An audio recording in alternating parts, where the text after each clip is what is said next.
السلام علیکم۔ تو گائز آج کا سچا واقعہ ہمیں بھیجا ہے راشد نے۔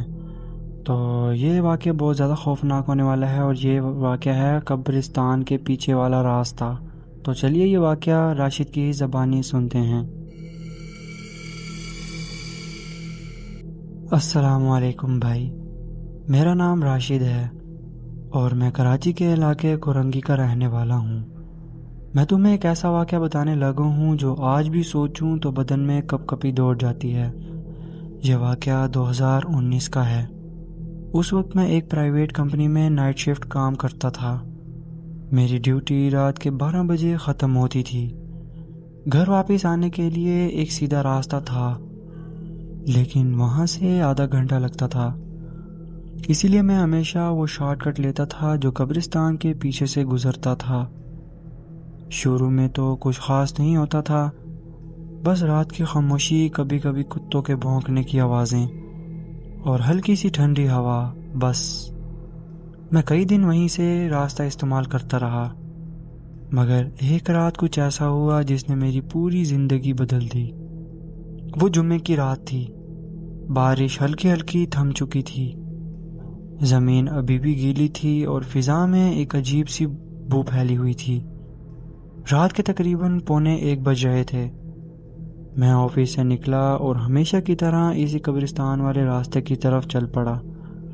سڑک کے ایک طرف اندھیرا تھا اور دوسری طرف قبرستان کی دیوار۔ بس کہیں کہیں لائٹ جل رہی تھی، وہ بھی کمزور سی۔ چلتے چلتے اچانک میرے قدم رک گئے۔ مجھے کسی کے رونے کی آواز سنائی دی۔ پہلے تو میں نے سوچا شاید کوئی جانور ہے یا میرا وہم ہے، لیکن پھر آواز دوبارہ آئی، اور اس بار بالکل قریب سے، چھوٹے بچے جیسی آواز تھی۔ روتے ہوئے کہہ رہا تھا، امی امی۔ میں نے ارد گرد دیکھا مگر وہاں کوئی نہیں تھا۔ میرا دل زور زور سے دھڑکنے لگا۔ پھر اچانک قبرستان کی دیوار کے ساتھ مجھے ایک چھوٹا سا سایہ نظر آیا۔ کوئی بچہ مٹی پر بیٹھا رو رہا تھا۔ میں آپ کو کیا بتاؤں، یہ دیکھ کر میں اتنا ڈر گیا تھا۔ میں آہستہ آہستہ اس بچے کے قریب گیا۔ بارش کے پانی سے زمین گیلی تھی، مٹی میرے جوتوں سے چپک رہی تھی۔ وہ بچہ مٹی پر بیٹھا زور زور سے رو رہا تھا۔ سفید قمیض بالکل گندی ہو چکی تھی۔ میں نے آہستہ سے پوچھا، بیٹا کیا ہوا؟ تم یہاں اکیلے کیوں ہو؟ بچے نے سر اٹھایا، اس کے چہرے پر مٹی لگی ہوئی تھی، آنکھوں میں آنسو چمک رہے تھے۔ کہنے لگا، انکل مجھے میرا گھر نہیں مل رہا۔ میں نے کہا چلو میں تمہیں گھر چھوڑ دیتا ہوں، تم کہاں رہتے ہو؟ اس نے اشارہ کیا قبرستان کے پیچھے والے راستے کی طرف۔ میں نے تھوڑا سا جھنجھکا، لیکن پھر دل میں کہا کہ شاید کسی کا بچہ بھٹک گیا ہے۔ میں نے اس کا ہاتھ پکڑا۔ اس کا ہاتھ بہت ٹھنڈا تھا، جیسے برف۔ مجھے عجیب سا احساس ہوا مگر میں چپ رہا۔ ہم دونوں قبرستان کی دیوار کے ساتھ ساتھ چلنے لگے۔ راستہ بالکل سنسان تھا، بس ہمارے قدموں کی آوازیں آ رہی تھیں، یا شاید صرف میرے قدموں کی۔ ہم چلتے چلتے قبرستان کے گیٹ کے پاس پہنچے۔ میں نے کہا، بیٹا تمہارا گھر تو شاید آگے ہے نا؟ لیکن بچہ بس خاموشی سے چلتا رہا۔ پھر اچانک اس نے میری طرف دیکھا اور اس کے چہرے پر ایک عجیب سی مسکراہٹ آ گئی۔ روشنی تھوڑی سی پڑی تو میں نے دیکھا اس کے پاؤں زمین کو چھو ہی نہیں رہے تھے۔ میں لمحے بھر کے لیے رک گیا۔ میرے گلے سے آواز نہیں نکلی۔ میں نے نظریں ہٹائیں تو دیکھا کہ میرا سایہ زمین پر پڑا تھا، لیکن بچے کا کوئی سایہ نہیں تھا۔ میرے ہاتھ پسینے سے بھیگ گئے۔ میں نے کانپتی آواز میں پوچھا، بیٹا تم کہاں رہتے ہو؟ اس نے دھیرے سے کہا، یہیں تمہیں میرا گھر دکھاتا ہوں۔ اور اگلے ہی لمحے قبرستان کا گیٹ خود بخود کھل گیا۔ دروازہ چڑچڑاتے ہوئے آہستہ آہستہ کھلا، اور ایک ٹھنڈی ہوا کا جھونکا میرے چہرے سے ٹکرایا، جیسے کسی نے اندر سے سانس پھونکی ہو۔ میں اس لمحے بہت ڈرا ہوا تھا۔ میں نہیں جانتا تھا بھائی، میں نے اس لمحے کیا سوچا۔ بس جیسے کسی نے پیروں کو پکڑ لیا ہو، میرا دماغ خالی ہو گیا۔ اور میں اس بچے کے پیچھے قبرستان کے اندر چلا گیا۔ گیٹ کے اندر قدم رکھتے ہی فضا بدل گئی۔ اندر عجیب سی نمی تھی، جیسے ہوا مر گئی ہو۔ کہیں کہیں جلی ہوئی موم بتیاں بجھی ہوئی تھیں اور ان کی بو پھیل رہی تھی۔ وہ بچہ آہستہ آہستہ ایک طرف جا رہا تھا۔ میں پیچھے پیچھے بس اسے دیکھ رہا تھا۔ پھر وہ ایک پرانی قبر کے پاس رکا۔ میں نے دیکھا قبر کے قریب کچھ پھول بکھرے تھے اور ایک چھوٹا سا کھلونا رکھا ہوا تھا، پلاسٹک کی چھوٹی گاڑی۔ بچے نے اس کھلونے کی طرف دیکھا اور مسکرا کر بولا، یہ میرا گھر ہے۔ میں ہکا بکا کھڑا رہ گیا۔ پھر اس نے میری طرف دیکھا اور بولا، انکل میں اب گھر پہنچ گیا ہوں۔ اتنا کہہ کر اس نے آہستہ آہستہ پیچھے قدم رکھنا شروع کیے اور اگلے لمحے وہ زمین کے اندر اتر گیا۔ میں نے آنکھوں سے دیکھا بھائی، وہ مٹی کے اندر غائب ہو گیا۔ میں چلایا، پیچھے ہٹا، میرے ہاتھ کانپنے لگے۔ میں بھاگنے لگا، لیکن جیسے ہی مڑا زمین میرے نیچے ہلنے لگی۔ قبر کے اندر سے کسی کے ہنسنے کی آواز آئی، ہلکی مگر بہت صاف، جیسے کوئی بچہ کھیل رہا ہو، لیکن وہ ہنسی انسانی نہیں تھی۔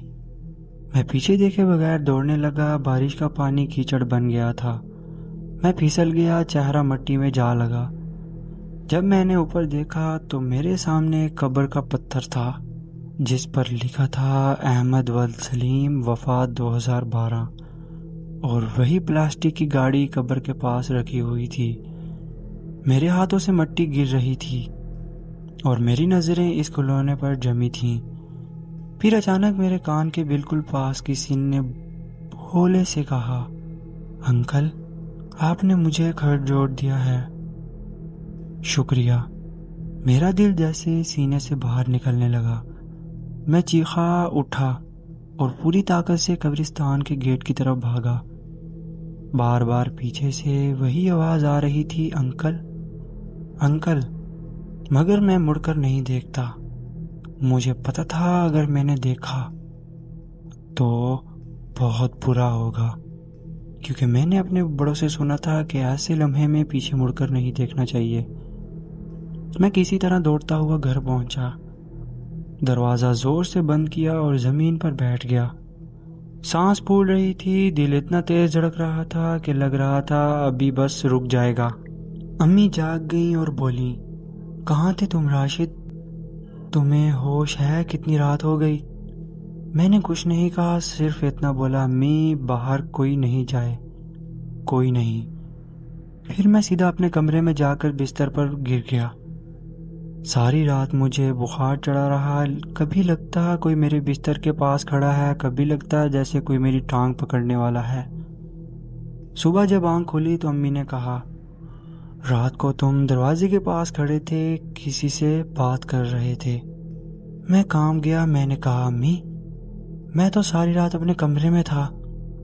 امی بولی، نہیں بیٹا، تم بار بار کہہ رہے تھے، بیٹا گھر چلے جاؤ، بیٹا گھر چلے جاؤ۔ اس کے بعد میرا جسم جیسے سن ہو گیا۔ کئی دن تک میں بخار میں رہا، آفس نہیں جا سکا۔ جس رات وہ واقعہ ہوا تھا اس کے بعد میں نے کبھی وہ راستہ نہیں لیا۔ 2 ہفتے بعد ایک دن محلے کے ایک بزرگ سے بات ہو رہی تھی۔ میں نے بس اتنا پوچھا، چاچا اس قبر کے پاس ایک چھوٹے بچے کی قبر ہے، احمد نام تھا شاید۔ چاچا نے میری طرف دیکھا، چہرے پر افسوس تھا۔ کہنے لگے، ہاں بیٹا احمد، یہ بچہ آج سے 10 سال پہلے اس راستے میں گم ہوا تھا۔ اس کی لاش بعد میں قبرستان کے پیچھے سے ملی تھی۔ تب سے لوگ کہتے ہیں رات کو اگر کوئی اکیلا وہاں سے گزرے تو وہ بچہ راستہ پوچھتا ہے اور گھر تک چھوڑ آتا ہے۔ میں بس خاموش کھڑا رہا، میرے ہاتھ کانپنے لگے، اور اس رات سے آج تک میں جب بھی رات کے وقت اپنی کھڑکی سے باہر دیکھتا ہوں، مجھے لگتا ہے جیسے کوئی چھوٹا سا سایہ اب بھی کھڑا ہے۔ کبھی کبھی ہلکی سی رونے کی آواز آتی ہے، امی امی، اور میں دعا کرتا ہوں کہ وہ بچہ اب اپنے گھر پہنچ گیا ہو۔ تو گائز یہی تھی آج کی ٹرو ہارر سٹوری جو کہ ہمیں راشد نے بھیجی تھی۔ تو اگر آپ کو یہ واقعہ پسند آیا ہو تو لائک، شیئر، کمنٹ اور سبسکرائب کرتے جانا۔ تو ملتے ہیں کل کسی اور نیو ٹرو ہارر سٹوری کے ساتھ، سچے واقعے کے ساتھ۔ تو تب تک کے لیے اللہ حافظ۔